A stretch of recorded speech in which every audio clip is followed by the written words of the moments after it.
All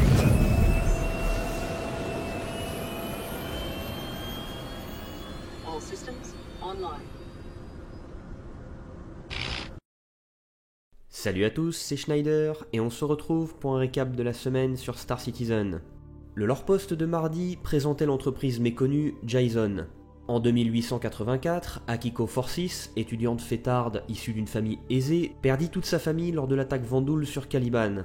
Complètement perdue, au bord de la dépression, elle ne trouva pas de sens à sa vie jusqu'à ce qu'elle visite la ville d'Olympus sur Null 5, construite dans une épave de Capitol Ship. Elle se rendit compte rapidement que la plupart des habitants avaient des casques rafistolés n'importe comment pour survivre à l'environnement hostile de Null 5 et aux zones non étanches de l'épave de l'Olympus. Elle se souvint alors d'un modèle de casque qu'elle avait porté lors d'une soirée étudiante dans l'espace et savait que la technologie pour produire ce genre de casque ne coûtait presque rien. Elle travailla alors avec un artisan sur l'Olympus pour créer un casque en plastique bas de gamme qui aurait été interdit à la vente dans l'UE tant il respectait aucune norme. Le succès critique de ce casque fut désastreux, mais son prix très bas fit que les habitants de Null 5 l'achetèrent en masse. Et ce fut le credo de l'entreprise nouvellement créée, Jyzon Incorporation. Akiko Forsis décida que les usines de Jyzon se situeraient sur Ferron 3 pour avoir de la main-d'œuvre très peu qualifiée acceptant de bosser pour presque rien et une clientèle très pauvre qui constituerait son public cible. Malheureusement pour Jyzon Inc., deux scandales survinrent au début du XXe siècle. Le premier, c'est lorsque des produits de l'entreprise labellisés comme résistants à des produits chimiques ne l'ont pas été et ont causé des blessures graves. Un recours collectif a été lancé, Jyzon a vite payé, sans reconnaître sa faute et en se contentant de labelliser ses produits comme étant à usage unique.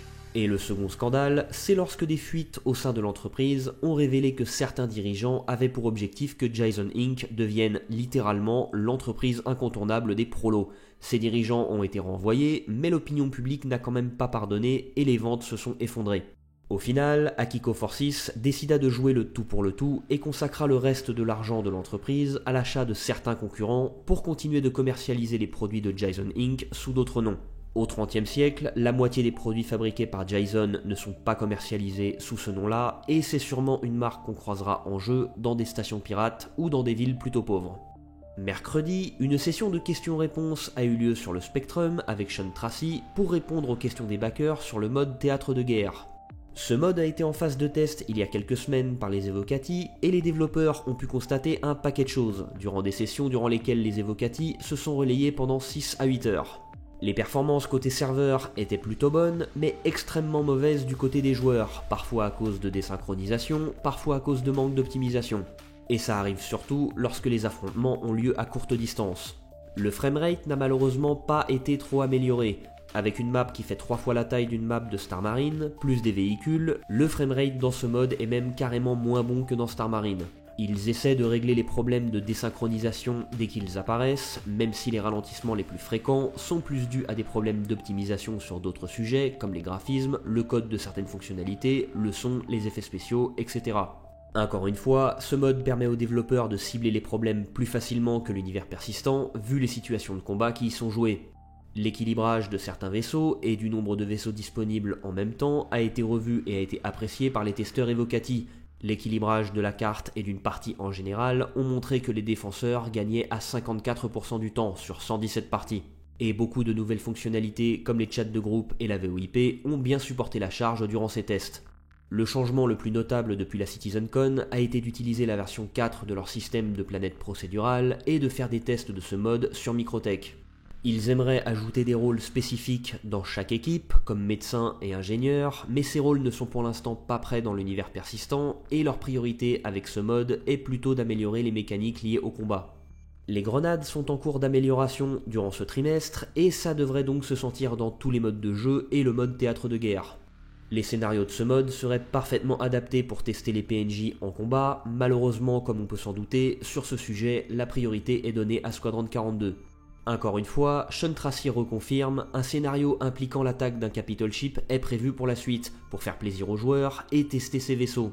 Et le Capitol Ship choisi pour ce scénario devra bien sûr être terminé au préalable.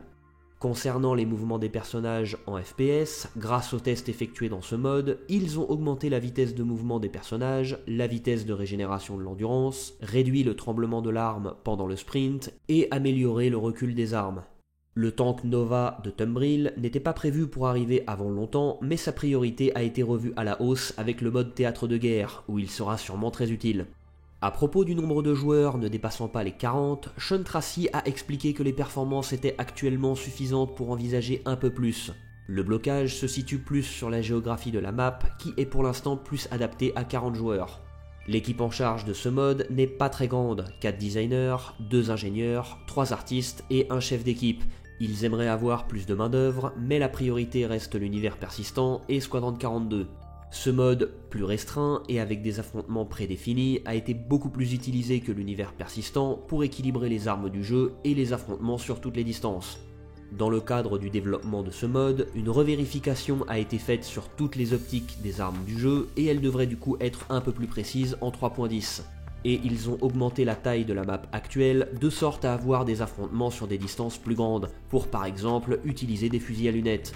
Et pour finir, le mode théâtre de guerre ne devrait pas arriver tout de suite. Ils souhaitent d'abord régler ses problèmes de performance, augmenter progressivement le nombre de joueurs sur une carte, puis ils le feront tester à de plus en plus de joueurs avant de le publier, donc ça sera certainement pas pour la 3.10 dans un mois. L'émission Inside Star Citizen de jeudi est revenue sur les progrès de la mise à jour 3.10 en commençant par leur ajout sur le système de no-fly zone.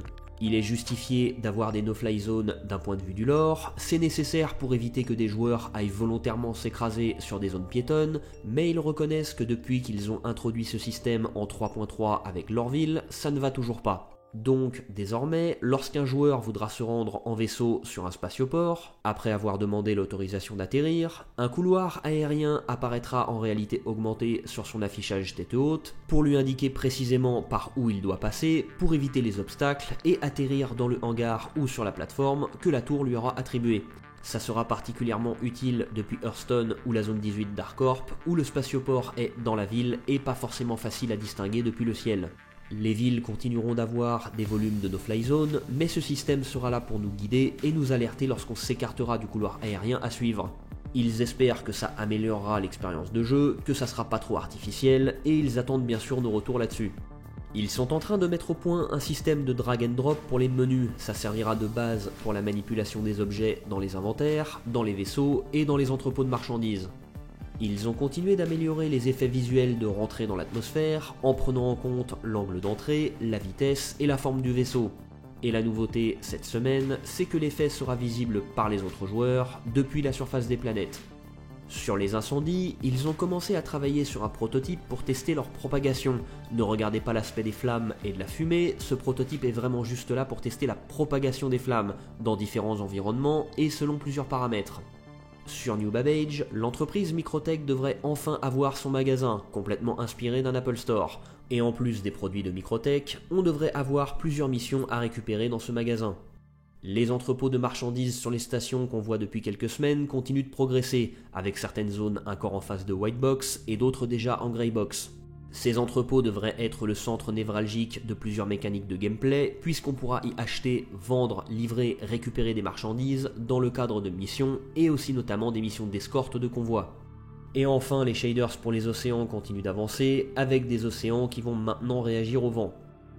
Vendredi, l'émission Star Citizen Live recevait une artiste de CIG pour créer un concept de vaisseau de Crusader assurant la livraison de cargaisons de nouilles, donc on n'a pas appris grand chose d'utile. Samedi, CIG a mis à jour la roadmap de Star Citizen, et on a quelques reports, pas mal de nouveautés et de progrès. Sur l'intelligence artificielle, la fonctionnalité qui devait nous permettre de nous rendre à la police a été repoussée en 3.11, parce que l'équipe en charge de l'intelligence artificielle est beaucoup trop occupée sur d'autres sujets. Par contre, les améliorations pour le barman ont été remises en 3.10, bien qu'elles ne soient toujours pas terminées. Sur les mécaniques de jeu, on a pas mal de tâches terminées et des ajouts. Toujours sur la version 2 du système de répression policière, ils vont développer une solution pour que les peines en cas d'infraction autour des zones d'atterrissage soient plus modérées, avec des peines lourdes pour ceux qui se crachent volontairement sur les zones d'atterrissage et moins lourdes pour ceux qui ne font que les bloquer. Les dégâts électriques qu'on a vus dans l'épisode d'Inside Star Citizen ont aussi été ajoutés à la roadmap et sont presque terminés. Et même chose pour les améliorations du gameplay des tourelles dont ils ont parlé il y a quelques semaines. Et les améliorations concernant la propulsion des vaisseaux en atmosphère, les combats spatiaux à grande vitesse et la refonte des no-fly zones sont terminées. Sur les vaisseaux, la version Emerald du P-72 Archimède est terminée, et pareil, enfin pour les améliorations du M50. 3 des 4 armes pour ce trimestre ont un peu progressé, et les améliorations des 8 maps pour les environnements des planètes sont presque terminées. Et pour finir, l'Origin 100i et ses 2 variantes viennent d'être ajoutées pour la 3.11 qui devrait arriver en octobre.